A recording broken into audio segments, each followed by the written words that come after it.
충남 천안과 강원도 원주에서 각각 사고가 발생해 2명이 숨지고 1명이 의식불명 상태인데요. 경찰은 정확한 사고 경위를 밝히기 위해 집중 조사에 나섰습니다. 취재기자 연결합니다. 홍성욱 기자. 네, 전국구입니다. 일산화탄소 중독으로 추정되는 사고인데 경찰이 합동 감식을 진행 중이라고요? 네, 그렇습니다. 합동 감식은 오전 10시 50분쯤 시작됐습니다.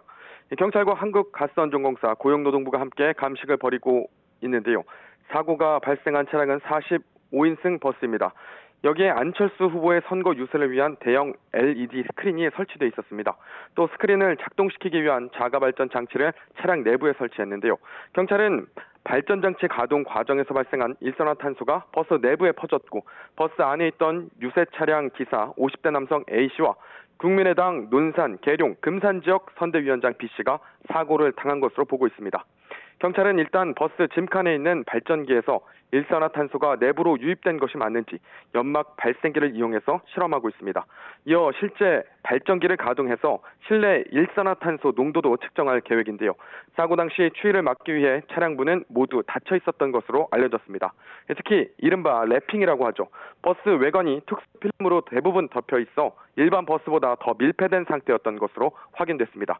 앞서 국민의당은 사고 직후 긴급 브리핑을 열고 스크린 설치 업체가 LED를 작동할 경우에는 일산화탄소 발생 가능성이 있으니 문을 열어놓고 가동해야 한다는 안전수칙을 사전에 공지한 것으로 들었다고 밝혔습니다. 특히 이번 사고와 관련해 고용노동부는 중대재해기업처벌법상의 안전조치 위반 여부도 확인하고 있는 것으로 확인됐습니다. 경찰은 자가발전 장치가 달린 유세형 대형 버스를 만든 제조회사와 당 관계자 등을 불러 결함이나 안전사용수칙 전달 여부를 확인할 계획입니다. 네, 안 후보 유세 차량 중에 강원도 원주에서도 비슷한 사고가 있었죠? 네, 그렇습니다. 천안과 같은 사고가 발생했습니다. 안 후보 유세 차량은 어제 강원도 원주와 횡성에서 유세가 예정됐었는데요.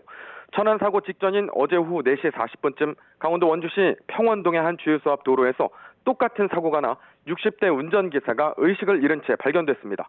일산화탄소 중독 의심 증상을 보인 것으로 확인됐는데요. 곧바로 119 구급대가 출동해 인근 병원으로 옮겼습니다.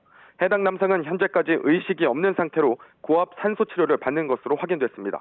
경찰은 강원 지역 사고 유세 버스 역시 정확한 사고 원인을 찾기 위해 정밀 조사를 할 계획입니다. 지금까지 전국부에서 YTN 홍서욱입니다.